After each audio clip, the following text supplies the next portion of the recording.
This clip is brought to you by SaveWithConrad.com.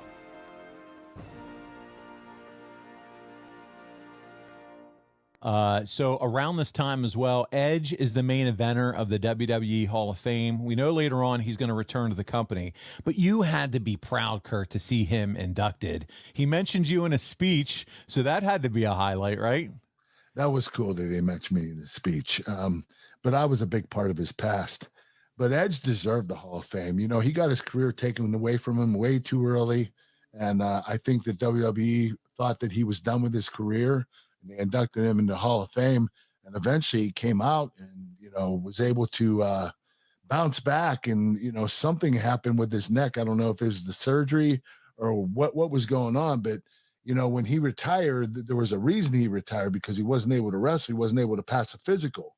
But a few years later, he passed the physical, which is pretty amazing.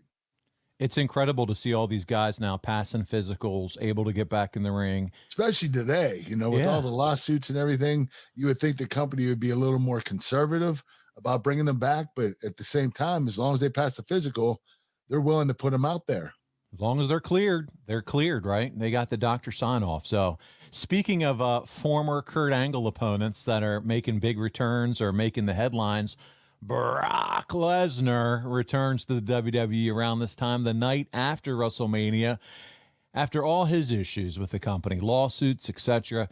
That had to be really cool. I mean, you know, maybe one day we'll get to see Kurt and Brock at this point, right? This is awesome.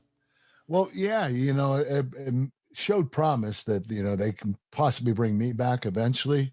But, you know, Brock was a different story. You know, when he left WWE, he wanted to try out. He actually wanted a part-time deal. They didn't want to give it to him. So he tried out for the NFL, and he did extremely well. He should have made the team. They wanted him to go to NFL Europe for a year and then come back and be on the team. He didn't want to do that because he didn't like traveling. So he went to UFC, MMA, and he became UFC champion. And out of that, he came back to WWE, but he left. He wasn't as big of a star as when he came back. He came back to WWE as a bigger star than he was before he left. And that, you know, there's a reason that WWE wanted him. And they gave him the part-time deal. So he got everything he wanted. And, you know, with me, I left WWE, went to TNA, which was a smaller company, and didn't make me a bigger star, but it kept me out there. But eventually I would come back. But Brock and I were a different story. Hey, you know, you say it didn't make me a bigger star. It kept you out there, and it kept you paid, my friend. Yes, it did. It kept me paid, kept me out there. At the end of the day, that's what really matters. And so I got to ask, did you have much of a relationship with Brock around this time?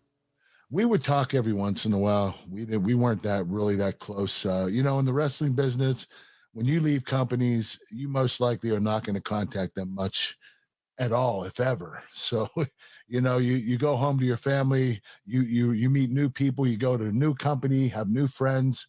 And unfortunately, you know, it's a sad state of affairs, but in this business, you just don't keep in touch, to be honest with you. And I think it's one of those things too. When you do see each other again, it's like, hey, old buddies connecting after a long time, and you just but it seems like yesterday you saw them. Yeah. So, you know, it's not like oh God, I haven't seen you in 10 years. It's like, give me a hug. Yeah. I missed you, man. You know, you never lose that bond. Just like when you got to see Stone Cold at WrestleMania, that picture's all over social media where you guys got to shake hands and hugs. Yeah, we actually hugged. They only showed the handshake, but we hugged it. You know, we haven't seen each other since I did his podcast a few years ago. So it was really cool to see Austin. Yeah, I you know, you did do his podcast, right, Kurt? Yes, I did. I think it would be nice for Turnabout's Fair Play one day. Do mine. Yeah. I will ask him. We'll see what he says. There you go. Hey, you did his. It's time to return that favor one day. I did it twice. You're right. Well, there you go. Hey, it's Conrad Thompson. Thanks for checking out the podcast here on YouTube.